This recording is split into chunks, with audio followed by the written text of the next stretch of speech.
Paşinyandan Azərbaycanla sülh haqda vacib mesaj. Bizim sülhümüz mükəmməl deyil.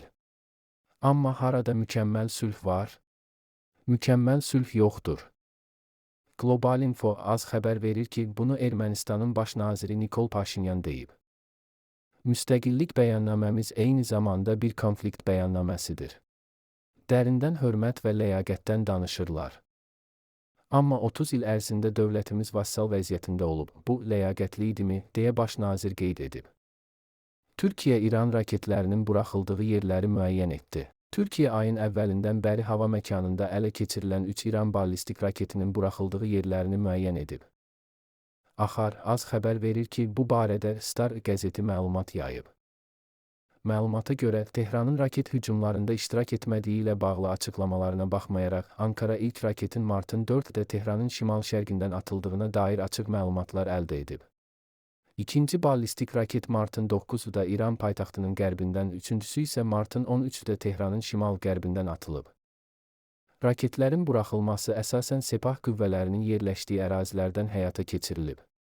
Məqsəd ehtimal ki, İncirlik aviabazası, həmçinin Tehranın fikrincə İran ordusunun hərəkətlərini izləyən NATO-nun kürəcik radarı olub, deyə qəzet yazıb.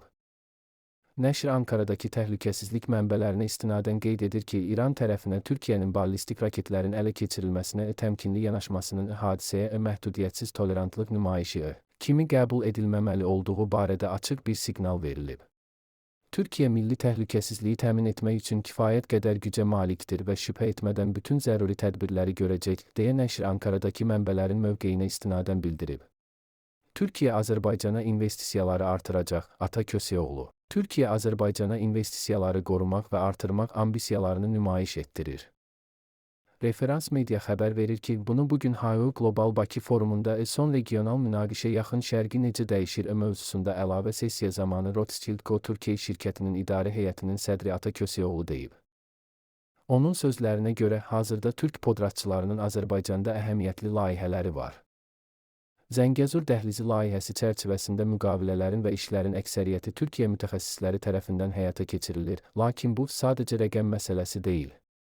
Ümid edirəm ki, Türkiyə və Azərbaycan da daxil olmaqla bütün tərəflərə fayda verəcək alternativlər ortaya çıxacaq. Avropa enerji baxımından bu bölgədən çox asılı olduğundan investisiya və infrastruktur baxımından hələ öyrəniləcək çox şey var, deyə o bildirib. O, həmçinin qeyd edib ki, faydalar yalnız Azərbaycanla məhdudlaşmır, bu ikitərəfli bir prosesdir.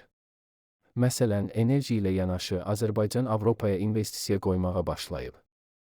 Cənub-Şərqi Avropa ilə bu bölgə arasında qarşılıqlı əlaqəni nə qədər çox müşahidə etsək, qarşılıqlı asılılıq bir o qədər aydın olur. Bu, sabit enerji təchizatı və davamlı sülh üçün perspektivlər açır, deyə o vurğulayıb. Trend az.